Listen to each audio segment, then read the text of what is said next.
Hello from ShootNation.com. This is Mark Josie. Today is another video shooting the Tippmann TCR with super high power. This video is also filmed back to back with the other one that I just jammed my gun with the steel ball bearing shooting. So it's really a bad idea to shoot steel ball bearing at this power because the gun has feeding issues and the bore size is not going to fit. So you're going to jam that steel ball bearing, and it took me like 10 minutes to hammer the steel ball bearing out. So today I want to do a video testing the same setting, same gun with the X7 barrel. This is the X7 nice barrel with the super pack. So it came with this, I don't know what brand, but it's a very nice 14-inch barrel. So we're going to shoot with this one. It's ported, but I actually taped the porting for better power.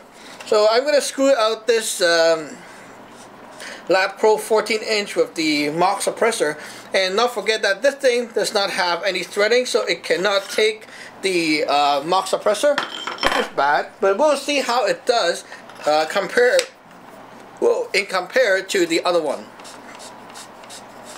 I'm going to screw this on. It should be very loud for sure at this power, but oh well. I also greased the porting as well. I'm not porting, the threadings. Okay, load one magazine with brickables and we'll get going. Brickables, they are 6.2 grams each measured, and so I sorted them here, and these are 6.2 grams. So normal paintball, they're 3 grams. A little bit of fact here with brickables. If you see, if you see 300 FPS, that is 26 joules. 316, that's 28. And if you see like 339, that's 33 or 34 joules. And if you see 400 FPS, that is 46.5 joules. Okay, so with brickables using the other 14-inch Lapco barrel, the highest we get is over 400 FPS. So we get over 46.5 or 47 joules already. And then norm, you see like over 400, and then you see 399, 385, that kind of power. It's all over 40 joules of energy with this barrel and suppressor. Wow, amazing. So today we're going to use the same gun, load with 7 rounds of brickables. It's tuned to shoot 1 CO2 for 8 shots. So let's see what it will do today. This is not the first CO2 of the day, and so it doesn't really matter. Like usually the first CO2 of the day is going to be a bit weaker, around the 280-ish, and then the second one will get back to the normal high power. So that's kind of weird, eh? But anyway, we'll put a new CO2, Crossman CO2 again. Okay, put it here, and make sure it's in place. Good. Okay, good.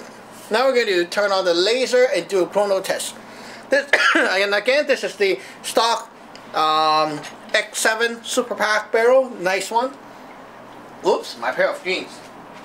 Okay, let me get the trap ready. I'm going to put my 2 flaps of jeans down again. Hope the trap is not going to shatter. I mean, break. Anyway, let's go. CO2 pierce. First shot. Very loud. 274. Very close to the other one. 274. Second shot. Whoa, very hot. Over 400. For sure over 400. I feel the crazy kick. Crazy kick. 287. Okay, it's really fast dying back down. 198. Not good. Run out of gas. Not sure why that's the case. We'll try another CO2. I think it's the CO2 problem. Yeah, the individual CO2 problem. Let's try one more. Let me try one more CO2. No way I'll get that little shots there. So yeah, maybe it dumped a lot of liquid CO2 in the second shot with the super loud one. Okay, let's try one more. Okay. I think that it dumped too much power in the second shot. Usually with this gun, the second shot is the most powerful. I think it may have gone like, I don't know, 420 or 30 FPS, I don't know. Like the kick on the shoulder right here, it's really like that with that shot. So it's really insane. Okay, 7 more rounds. And the bad side to this setting is you cannot really control how much liquid CO2 is coming out, so it's kind of scary. But the Lapco barrel is sort of stabilized, and it can do the same all the time. This one, I don't know. Okay, CO2 pierce. Okay, 278, and I'm hearing it hits 270, 174. Not doing it. Okay, so as you can see, this is not good. The X7 barrel is not doing it. Whoa. So yeah, what the heck? Okay, the CO2 is kind of stuck inside. Not sure why. There we go. Okay, the Lapco barrel does it. This one doesn't. So I don't know. Like the X7 barrel, it doesn't give me that kind of thing. It's not working. Now let me shove in my Lapco again. See if it works. So the X7 barrel did give me the powerful shots, but then it stopped giving me that again. So right now we're going to try tweaking it again, okay? I will not touch the regulator, just to be fair. So the same thing's going to happen, usually. Let's see what happens. So my CO2, and load up one magazine. Let me take the magazine first. Magazine. Whew. Okay, somehow today I already shot like, I don't know, 8 or 10 CO2, but it's fine. So drop some oil.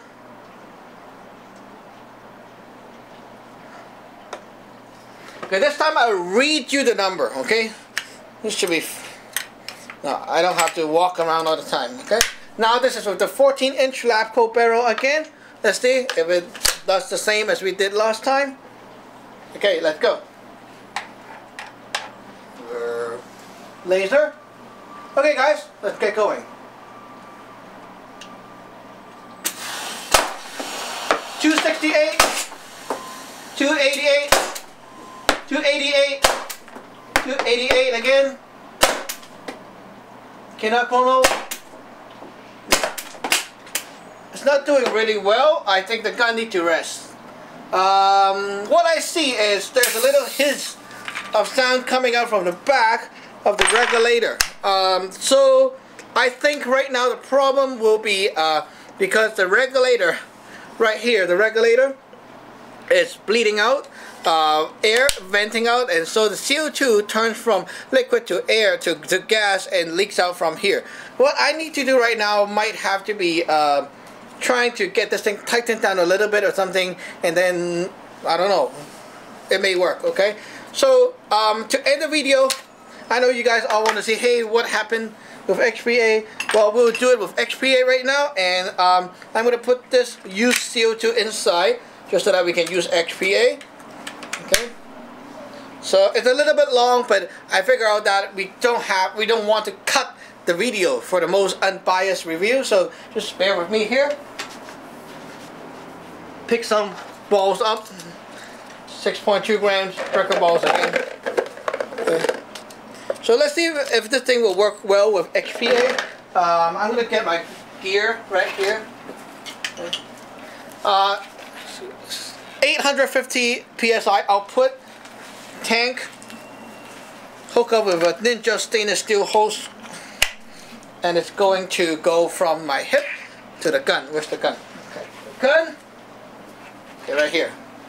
So to use XPA with this gun, it's not as easy as you think. You have to really take the thing out, but it's kind of hard. So we're going to plug this in. Whoops. I'm going to plug this in. Okay. Slide check. Turn on the air.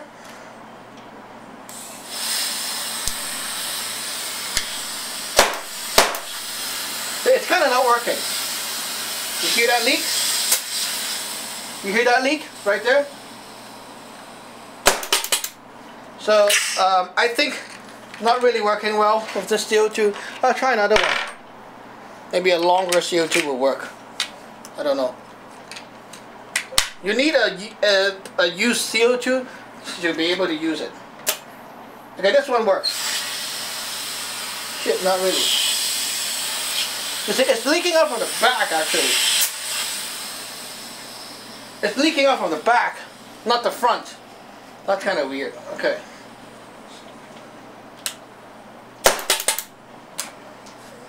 Now I think what I need to do is tune the relief valve a little bit in. So, relief valve, poke the stick in.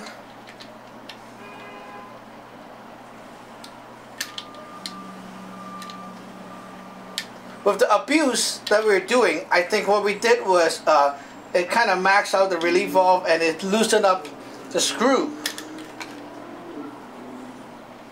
That might be what happened.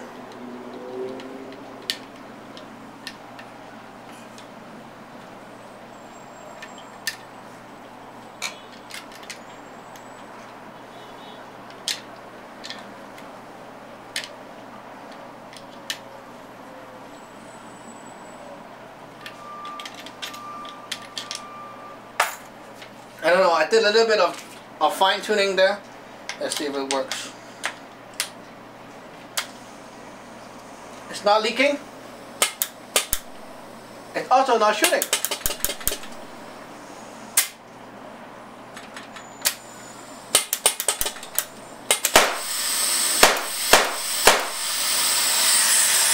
Well, you can see it's working, but it's kind of leaky. I think something went wrong inside. Maybe rest of the day it will turn better. But right now I'll use this leaking CO2, leaking air with Chrono. 223, 218. It's mostly a very low power shot. It's very low power. I think the regulator neither failed or it's actually getting crazy. I don't know. But it's not good for sure. So, we shoot off the CO2. Okay, done. So with XPA right now it's not working fine too. Whereas before it should work fine with XPA. So I think the best bet right now is to let the gun rest for one day, and then the next day we'll try to come back and work with the gun again. Okay, so stay tuned for my next video. I'll talk about the conclusion about how this gun is with high power. Even though we can get the good power, there may be some pros and cons and so on. So thank you for watching. Remember to subscribe and like. Bye-bye!